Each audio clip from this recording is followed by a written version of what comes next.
어제 우리는 이 신실하신 하나님이 이 아브라함과 이삭과 야곱에게 약속하신 것을 어떻게 이뤄가셨는지 요셉이라고 하는 한 인물의 일대기 가운데서 살펴봤습니다. 어제 그 18절 19절 한번 보세요. 18절 19절 보면 그의 발은 착고를 차고 그의 몸은 쇠사슬에 매였으니 곧 여호와의 말씀이 응할 때까지라. 그의 말씀이 그를 단련하였도다. 여러분, 요셉이요, 우리가 일반인의 상식을 갖고 보면요, 그가 청소년기와 청년기, 어떻게 보면 인간이 겪을 수 있는 가장 좋지 않은 경험들을 했습니다. 인신매매를 당했고,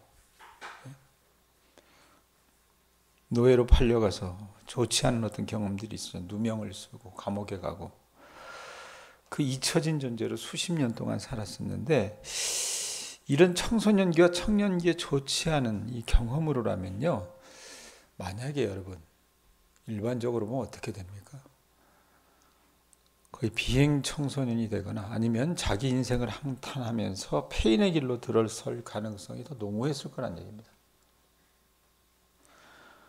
자, 그러나 하나님은 어떻게 해요? 요셉이 인신매매 사건 이후 노예 생활이나 죄수로 살아가는 감옥 속에서도 그와 함께 동행해 주셨어요. 동행해 주셔가지고 마침내 어떻습니까? 세계 최고의 강대국이었던 애굽의 당면한 위기를 타개할 유일한 총리의 자리에 오르게 하시고, 결국 그 요셉 때문에 자기 아버지와 형제들을 구원하게 하나님께서 만드신다고 말입니다. 다 하나님의 계획 속에 있었다 그랬어요. 자, 그리고 나서 이어지는 게 오늘 말씀이에요. 오늘 말씀 보면 이 24절부터 36절까지 보면, 자, 이들이 여러분들 애굽으로 이주하게 되잖아요. 70명이라고 하는 사람들이, 야곱과 야곱의 자손들 70명이 기근을 피해서 이주하게 됩니다. 애굽으로 가게 되는데, 하나님께서 여러분 24절 25절 한번 보세요. 뭐라고 얘기합니까? 24절 25절에 보면 여호와께서 자기의 백성을 크게 뭐 했대요? 번성하게 하사, 그래 놓고 그의 대적들보다 강하게 하셨으면, 대적이 누굽니까? 애굽 사람들이에요. 자, 여러분, 어떻게 보면은 이민에서 온 사람들 아닙니까? 무슨 여러분 이 사람들이 주류는 아니었잖아요. 그런데 누가 이들을 여러분 크게 하시고 강하게 하셨습니까? 번성하게 하시고 강하게 하셨어요. 하나님이 그렇게 하셨다는 겁니다. 네? 하나님이. 자, 요셉이 살아 있었을 때, 또 요셉의 영향력이 어느 정도 미쳤던 여러분 사후 수십 년 동안 이 애굽 사람들은 자기들 나라를 그 7년의 기근에서 구한 현명한 총리였던 요셉이라고 하는 인물을 기억했기 때문에, 요셉이 살아있을 때 또 그가 죽고 나서 몇 세대 동안은 이들이 총리의 식구들이기 때문에 포위를 베풀었을 것입니다. 그랬지만 말씀에 있는 것처럼, 24절 말씀에 있는 것처럼 그 수가 셀 수 없을 정도로 많아지고 강해진 것을 보니까, 여러분 사람이 여러분 어떻습니까? 한국 속담에도 사촌이 땅을 사면 배가 아프다 그러잖아요. 사촌도 아닌데, 예? 근데 이주해온 놈들이 갑자기 수가 불어나요. 강대해집니다. 그러니까 애굽 사람들이 그걸 보고 앉아있으니까 위협이 되는 거예요. 그래서 이제껏 그런 호의적인 태도에서 돌변해서 이스라엘 사람들을 어떻게 박해하기 시작하는 겁니다. 그들을 노예로 삼고요, 예? 그들을 애굽의 대형 토목공사에 강제 노역을 시키면서 아주 못살게 굴었어요. 이게 몇 년 동안 지속된지 아십니까? 애굽에 가서 한 430년 동안 여러분 이 사람들이 노예살이했다고 말입니다. 우리나라가 일제하에 식민지배를 몇 년을 경험을 했어요? 어떤 사람은 46년, 어떤 사람은 45년, 1910년에 뭐 한일 합방 뭐 이렇게 돼가지고 그렇게 됐다 그러는데, 어느 정신머리 없는 인간은 뭐 그 일제 시대 때 우리 어떤 국적이 일본이었다 뭐 이런 소리를 또 하고 앉아있대. 장관 후보자라고 하는 사람이. 자, 45년이건 46년이건 여러분 그 기억은요, 이 조선 민족에게 있어서는 잊을 수 없는 기억이에요. 왜? 너무너무 어려운 삶을 살았잖아요. 네? 자, 그런데 이스라엘 백성들은 그거 곱하기 10입니다. 430년을 그렇게 살았어요. 네? 자, 이렇게 좋은 시절은 가고 고난 삶을 살아가는 야곱의 자손들에게 여러분 무슨 삶의 낙이나 희망이 있었겠습니까? 그래서 어떻게 여러분 출애굽기 말씀에 보면 이들이 고역이 너무 심해지니까 아이들이 너무 남자아이들이 많이 태어나니까 나중에 바로가 여러분 어떻게 합니까? 수가 많아지니까 이 산파들 우리로 얘기하면 조산사죠. 그냥 또 뭐 고급스럽게 표현한다면 뭐 산부인과 의사 이런 정도 되겠죠. 그 여자들을 시켜가지고 남자가 태어나면 어떻게 다 죽이라 그러잖아요. 그 모세 시대에 여러분 그 영아 유기 사건이 엄청났거든요. 자, 그렇게 그들이 당하는 고역이 너무 심하고 고통이 너무 하늘 끝까지 오르니까 하나님께서 어떻게 하세요? 그들의 그 고통 소리를 들으시고 모세와 아론을 보내서 여호와의 표적을 보이시고 징조들을 행하게 하셨습니다. 26절, 27절 보세요. 뭐라고 얘기합니까? 26절, 27절 보면 그리하여 이런 표현이 있어요. 네? 그리하여 그는 그의 종 모세와 그의 택하신 아론을 보내시니 하나님께서 당신의 종 모세와 아론을 택해서 보내셨습니다. 그래놓고 그들이 그들의 백성 중에서 여호와의 표적을 보이고 함의 땅에서 징조들을 행하였도다. 어떤 표적을 보였는지 여러분 우리는 알죠. 네? 하나님이 여러분 이 모세와 아론을 통해서 애굽에 재앙을 내리시잖아요. 10가지 재앙을 내리십니다. 그래서 이스라엘을 억압하고 학대했던 애굽 왕 바로에게 하나님께서 통첩하시는 게 뭐예요? 내 백성을 보내라는 겁니다. 내 백성을 보내서 나를 예배하게 하라고 하나님께서 보내라고 말씀을 하시거든요. 오늘 말씀에 보면 이 10가지 재앙을 다 이야기하진 않아요. 2가지는 빼버렸는데 뭐 피, 개구리, 이파리, 가축의 돌림병, 악성, 종기, 우박, 메뚜기, 흑암, 장자의 죽음. 이게 10가지 재앙인데요. 자, 이게 무슨 의미가 있느냐? 이게 여러분 다 그때 당시 근동아시아에 살아가고 있는 사람들을 괴롭혔던 것들이에요. 그렇기 때문에 이 인간은 어떻습니까? 자기를 괴롭히는 그 존재를 어떻게 신격화하잖아요. 그러니까 그때 당시 애굽 사람들이 섬기고 있었던 신이에요. 자기네들의 신이라고 생각하는 것을 하나님께서 어떻게 모세를 통해서 다 그것들이 그들에게 여러분 좋은 것을 주지 않는다는 것을 깨닫게 하시기 위해서 심판하신다고 말입니다. 그런데 실제로 이런 것들이 일어났을까? 우린 생각을 해요. 가령 여러분 어떤 겁니까? 말씀에 보면 뭐 우박이 올 뿐만 아니라 뭐 불덩어리가 떨어졌다는 얘기들도 있잖아요. 예? 거기 어디 있어요? 한번 보세요. 그 32절 보세요. 32절 보면 비 대신 우박을 내리시며 그들의 땅에 화염을 내리셨다. 이 표현이 있습니다. 이게 있었을까? 이게 여러분 가능해요? 하늘에서 불 떨어지는 거 보셨어요? 보셨냐 말입니다. 우리 과학적인 근거를 가지고 보면 이게 무슨 말도 같지도 않은 소리야 이렇게 생각을 하는데 실제로 이 당시에 이제 이탈리아 사람인가 고고학자가요 이 지질학적으로 조사를 해봤대요. 근데 어떤 일이 있었냐면 이태리 땅 로마 중심으로 해서 이태리 땅에 큰 화산이 있었는데 그 화산이 폭발하면서 이런 10가지 재앙들이 다 일어난다는 거예요. 그 중에 하나가 여러분 화염이라는 것은 이 화산 폭발의 어떤 그 결과물이다. 이렇게 얘기를 해요. 그 책이 있어요. 책이 있어요. 자, 어찌됐건 하나님께서 이렇게 애굽을 심판을 하셨어요. 심판을 하셔서 37절, 38절 보세요. 뭐라고 얘기합니까? 꾸미는 말이 있어요. 맨 앞에 어떤 말이 나와요? 마침내. 10번이나 하나님께서 통첩을 하심에도 불구하고 바로가 어떻게 합니까? 마음을 스스로 완악하게 했다고 해요. 또 어떤 때는 하나님께서 바로의 마음을 완악하게 하셨다는 그 표현들을 하는데 안 듣거든요. 안 들어서 마지막에 어떻게 합니까? 그들이 그렇게 목숨줄처럼 여기는 그 새끼, 우리들도 여러분 자식을 그렇게 여러분 중요시 여기잖아요. 하나님보다 더하게. 근데 그 장자조차도 하나님께서 어떻게 하십니까? 앗아가게 만드시거든요. 그렇게 없어지니까 세상에서 산 소망이 없어지니까 이들이 어떻게 해요? 바로라도 하나님 앞에 엎드릴 수밖에 없었던 거거든요. 그래서 마침내 하나님이 하나님의 목적을 달성하십니다. 37절, 38절 보세요. 뭐라고 얘기합니까? 마침내 그들을 인도하여 은금을 가지고 나오게 하시니, 애굽 땅에서 은금을 가지고 나오게 하세요. 그래놓고 그의 지파 중에 비틀거리는 자가 하나도 없었더라. 또 그들이 떠날 때 애굽이 뭐 했대요? 기뻐했다 그러잖아요. 왜 기뻐했을까요? 자기네도 여러분 10가지 재앙을 당하면서 온갖 고초를 당했어요. 지겨운 거예요. 떠나줬으면 좋겠다는 겁니다. 자, 그러면서 어떤 말이 따라 붙습니까? 그들이 그들을 두려워함이로다. 하나님께서 그 백성 이스라엘을 430년의 노예살이에서 해방시켜 주시고 출애굽의 구원 역사를 가져다 주신 것을 이 짧은 구절 아래 여러분 어떻게 해요? 시인은 다 묘사를 하고 있다는 얘기입니다.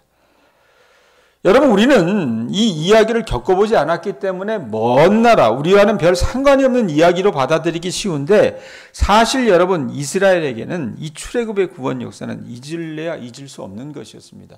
우리가 여러분 8월 15일을 광복절이라고 해서 지키잖아요. 조선민족이 잘 나와주고 여러분 일본에게 끊임없이 대항을 해서 그 광복, 해방의 기쁨을 얻은 게 아니었어요. 왜 여러분 이들이 해방을 경험했습니까? 일제가, 이 일본 제국주의라고 하는 이 나라가 어떻게 했어요? 전 세계를 향해서 준동을 저지르다가 결국 히로시마와 나가사키의 원폭이 투하됨으로 인해서 이 사람들이 어떻게 해요? 항복했기 때문에 우리나라가 어떻게 했습니까? 해방을 얻었단 말이에요. 그 해방을 얻었을 때 남이건 북이건 여러분 조선민족이 여러분 갖고 있었던 그 민족의 감흥은 말로 다 할 수 없었어요. 45년, 46년 식민지 생활을 했음에도 불구하고. 자, 그런데 430년을 그렇게 살다가요. 430년을 그렇게 살면 여러분 사람들이 내가 어떻게 되는 줄 아십니까? 노예예요. 그냥 완전히 태어나면서부터 노예. 그리고 그들 안에는 여러분 소망이 없다라고 생각을 해요. 이러다 죽지 우리에게 무슨 낙이 있겠어. 완전히 여러분 노예처럼 살았는데 하나님께서 그들의 여러분 그 원성을 들으시고 그들에게 있을 수 없는 출애굽의 역사를 가져다 주시는 거라 그 말입니다. 자, 그런데 그렇게 끌고 나오셔서 바로 가나안으로 가셔도 되잖아요. 그런데 바로 가지 않으셨어요. 광야로 먼저 데리고 가셨습니다. 39절에서 41절이 그걸 얘기해 줍니다. 한번 보세요. 자, 광야로 끌고 가서 하나님께서 어떻게 하셨어요? 여호와께서 낮에는 구름을 펴사 덮개를 삼으시고 밤에는 불로 밝히셨으며 그들이 구한즉 메추라기를 가져오시고 또 하늘의 양식으로 그들을 만족하게 하셨도다. 반석을 여신즉 물이 흘러나와 마른 땅에 강같이 흘렀다라는 표현이 있습니다. 자, 지금도 여러분 대한민국이 좋지 못한 땅이 돼버렸어요. 왜냐하면 이 사람이 환경을 파괴해버리니까 올여름에 얼마나 더웠습니까? 그런데 이 가나안 땅은 여러분 우리가 더운 건 더운 것도 아니에요. 50도, 60도가 올라간다 그 말입니다. 그곳에서 어떻게 살아요? 그런데 이 광야 생활 속에서 하나님께서 어떻게 하십니까? 장렬하는 이 해가 장렬하는 그 광야에서 하나님은 여러분 그 백성을 지키고 돌보셨습니다. 낮에는 구름으로 덮으셔서 그들을 보호하시고 밤에는 춥지 않도록 여러분 불로 밝히셨다라고 성경은 이야기하고 있습니다. 뭘 먹고 살아요? 뭐 한국 땅처럼 여러분 그냥 심으면 나는 그런 땅이 아니잖아요. 그런데 하나님께서 이들이 먹을 것을 구했을 때 광야에서 메추라기를 주시고 만나를 먹이시고 반석에 물을 여셔서 그들을 마시게 했다고 말씀을 하십니다. 자, 그래서 이들을 어떻게 해요? 머리카락 하나라도 상하지 않게 지키고 돌보셨다고 말이에요. 자, 그런데 생각을 해보세요. 이 1세대, 광야에서 같이 끌려 나온 여러분이 1세대가 겪었던 이 광야 생활은요, 이 사람들이 전혀 기대한 삶이 아니었습니다. 바로 가기를 원했었던 것 같아요. 그래서 이들이 했던 게 뭐예요? 불평하고 원망하는 일이었습니다. 그 불평과 원망은 겉으로는 그들의 지도자였던 모세를 원망하는 것처럼 보였지만 실제로는 누구를 원망하는 거예요? 백권사님, 누구를 원망해요? 하나님을 원망하는 거였어요. 예?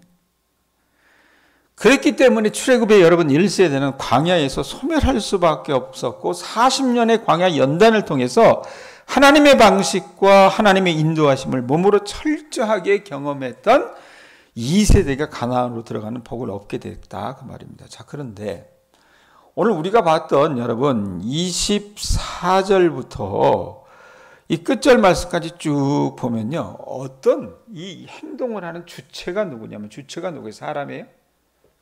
말씀 잘 보세요. 거기 어떤 말들이 따라 나오냐면 여호와께서라고 하는 말이 제일 많이 붙습니다. 그리고 그가, 이게 다 누구예요? 하나님이 하셨다는 얘기입니다. 하나님이. 여호와께서 또는 그가라고 하는 단어를 반복해서 사용해서 애굽에서 일어난 여러분 이런 있을 수 없는 모든 일들이 누가 하신 일이에요? 하나님이 하신 역사였다는 얘기입니다. 그걸 이 시인은 얘기하고 싶었던 거예요. 여러분, 인간이라고 하는 존재는요, 남녀노소를 막론하고 사실 자기 존재감이 없으면 여러분 살기 힘들어집니다. 전 그걸 중국에서 봤어요. 자기 존재감이 없으면 여러분 사람들이 어떻게 사는 줄 아세요? 본능에 충실하게 삽니다. 동물처럼 살아요. 동물처럼. 예? 자기 존재감을 얻기 위해서 사람들은 어떻게 합니까? 자기를 과시하고요. 하지도 않은 일을 했다고 하면서 남이 해놓은 일에 숟가락 얹는 일들을 많이 합니다. 그게 여러분 인간의 어떤 실존 중에 하나인 것 같아요.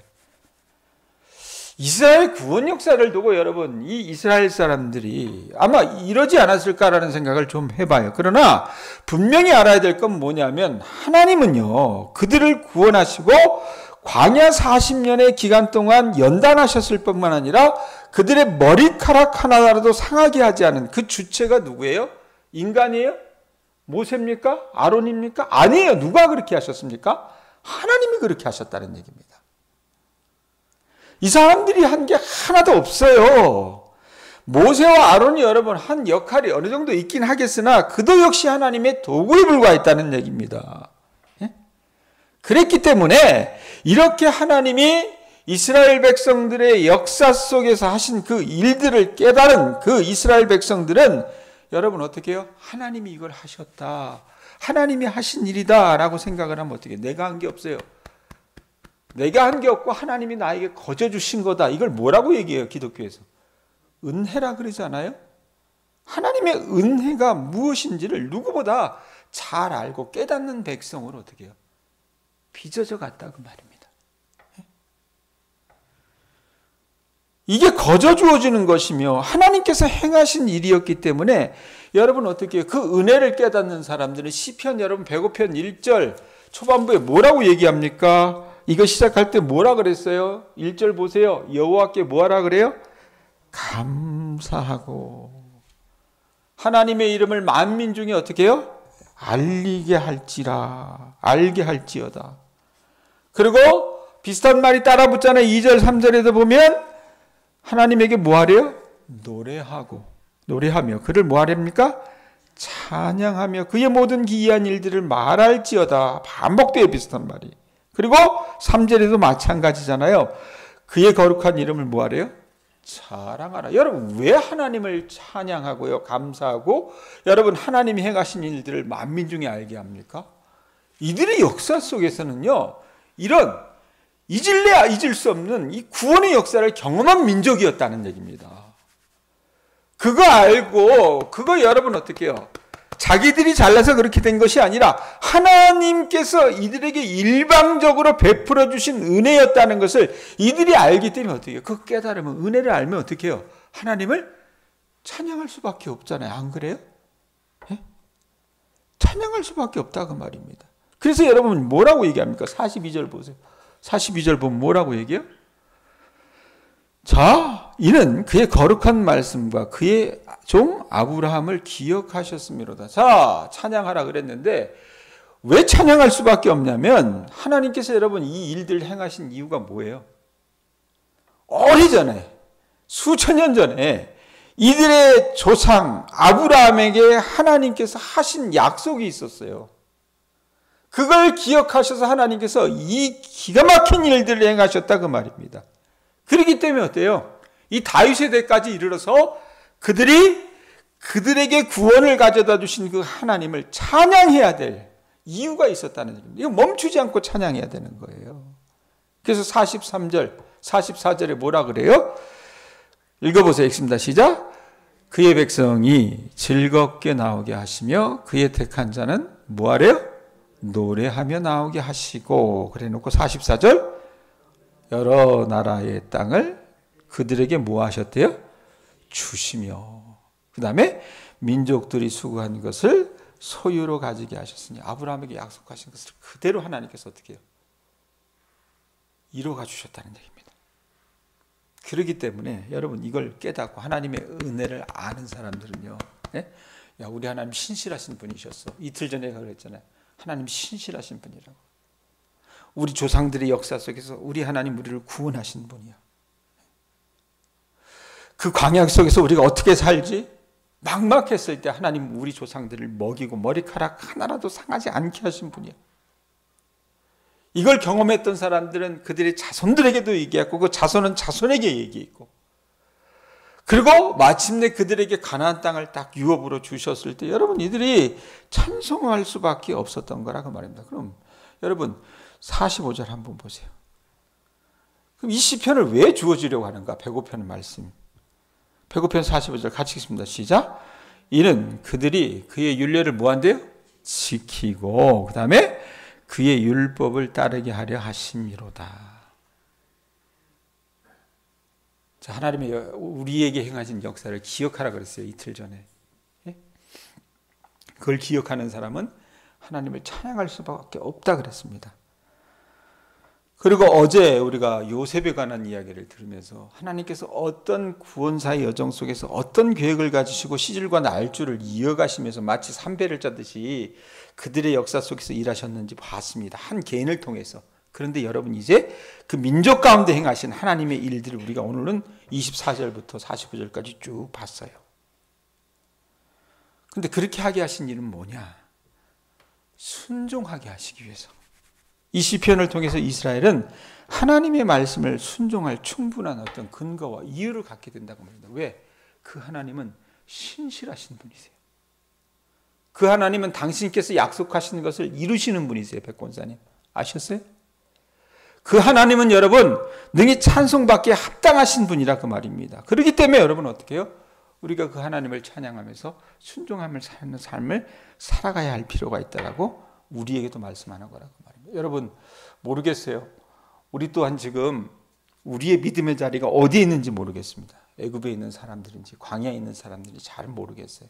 아니면 가나안에 있는 사람들인지 잘은 모르겠지만, 여러분들 우리가 이 말씀을 통해서 아셔야 될 건 뭐냐면, 이스라엘 백성들에게 이렇게 하나님께서 은혜 가운데 당신의 구원사의 여정을 이뤄가 주셨다면 우리 교우들의 삶 가운데도 하나님께서 지금도 그 일을 하고 계신다는 것을 여러분 믿으실 수 있기를 바랍니다. 아셨어요? 그 믿음을 가지고 여러분들이 그 하나님을 기억하면서 정말로 주님 앞에 찬양하는 삶을 살고 순종하는 삶을 살아가신다면, 여러분 하나님은 이 이스라엘 백성들에게 아브라함에게 하셨던 그 약속을 이뤄가 주셨던 것처럼 여러분의 삶 가운데 반드시 응답의 역사를 주실 줄로 믿습니다. 그런 믿음 갖고 살아나가는 주님의 자녀들 되실 수 있기를 바랍니다. 기도하겠습니다.